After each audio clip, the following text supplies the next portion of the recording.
बिस्मिल्लाहिर्रहमानिर्रहीम अस्सलाम वालेकुम। थाल न्यूज़ के साथ मैं हूं जवेद मालम घलू और आप देख रहे हैं मेरा यूट्यूब चैनल थाल न्यूज़। नाज़रीन, आज हम बात करेंगे झंग के हल्का PP 130 जो कि तहसील 18 हज़ारी पर मुश्तमिल है। आपको बताएंगे कि यहाँ पर जो है पाकिस्तान तहरीक इंसाफ खासी मजबूत थी और पाकिस्तान तहरीक इंसाफ ने पर जो है काफ़ी तरीकी लीड ली थी। जहाँ से PP 130 से मियां मोहम्मद आज़म चेला साहब जो है ज़िमनी इंतखाब 2022 में जहाँ पर पाकिस्तान तहरीक इंसाफ के उम्मीदवार थे, उनके जो मद्दे मुकाबले उम्मीदवार थे नवाब फैसल या जवाना साहब जो मुनहरफ हुए थे पाकिस्तान तहरीक इंसाफ में आज़ाद इस चीज़ से शामिल हुए। फिर वो उन्होंने पाकिस्तान तहरीक इंसाफ के खिलाफ वोट डाला तो इलेक्शन कमीशन ऑफ पाकिस्तान ने उनको डी नोटिफाई किया। डी नोटिफाई होने के बाद जो है पाकिस्तान मुस्लिम लीग नून में शामिल हुए।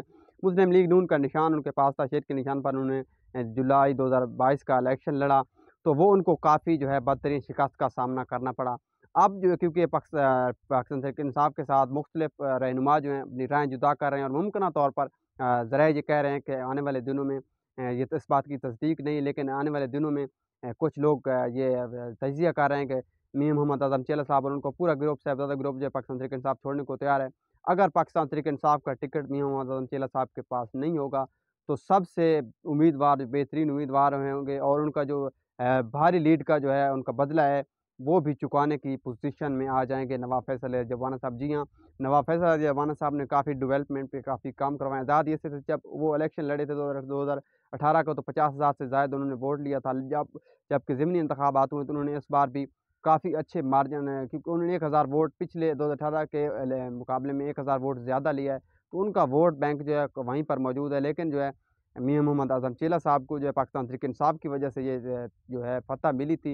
अब अगर पाकिस्तान तहरीक इंसाफ को वो छोड़ते हैं तो काफ़ी मजबूत पोजीशन में जो है नवाब फैसल या जवाना साहब आ जाएंगे और उनकी जीत जो है यकीनी नज़र आ जाएगी। क्योंकि जो है मियां मोहम्मद आज़म चेला साहब उनको वो पाकिस्तान तहरीक इंसाफ ने के कारकुन थे, उन्होंने काफ़ी सपोर्ट किया और जो गाड़ियाँ वोटर्स को लेके आती पाकिस्तान तहरीक इंसाफ के उम्मीदवार को ही वोट डाल कर जाती हैं। और जो है पाकिस्तान तहरीक इंसाफ के जो बंदे थे उन जो चाहने वाले थे चेयरमैन पाकिस्तान तहरीक इंसाफ के, उन्होंने शेर वाले कैंपों से जो है अपनी पर्चियाँ कटवाई, लेकिन पाकिस्तान तहरीक इंसाफ को वोट डाला। और जो है गाड़ियों में तो वो पाकिस्तान मुस्लिम लीग नून की और नवाब फैसल या जवाना साहब की वोटर वाली गाड़ियों में आते हैं, लेकिन वोट जो है उन्होंने मियां मोहम्मद आज़म चेला साहब को डाला। अब क्योंकि ये उम्मीद की जा रही है कि पाकिस्तान तहरीक इंसाफ को खैराबाद कहने जा रहे हैं मियां मोहम्मद आज़म चेला साहब, तो इस सूरत हाल में जो है अपना सियासी नुकसान काफ़ी उनको सियासी नुकसान उठाना पड़ेगा और वो जीतने की पोजीशन में नहीं रहेंगे। क्योंकि पाकिस्तान तहरीक इंसाफ के फ़रकर्ज़ ने जो है हज़ारा इख्तलाफात के बावजूद उन्होंने पाकिस्तान तहरीक इंसाफ की वजह से मियां मोहम्मद आज़म चेला साहब को सपोर्ट किया था और उनको भारी लीड से फतह हासिल हुई थी। तहम आने वाले दिनों में पाकिस्तान तहरीक इंसाफ के टिकट होल्डर और मियां मोहम्मद आज़म चेला साहब और उनका पूरा गिरोह क्या फ़ैसला करता है इस हवाले से जो वक्त ही बताएगा। तहम अगर वो पाकिस्तान तहरीक इंसाफ को खैराबाद कहते हैं तो उनको काफ़ी सियासी नुकसान उठाना पड़ेगा और यहाँ पर पाकिस्तान मुस्लिम लीग नून और पाकिस्तान पीपल्स पार्टी के उम्मीदवार मजबूत होंगे।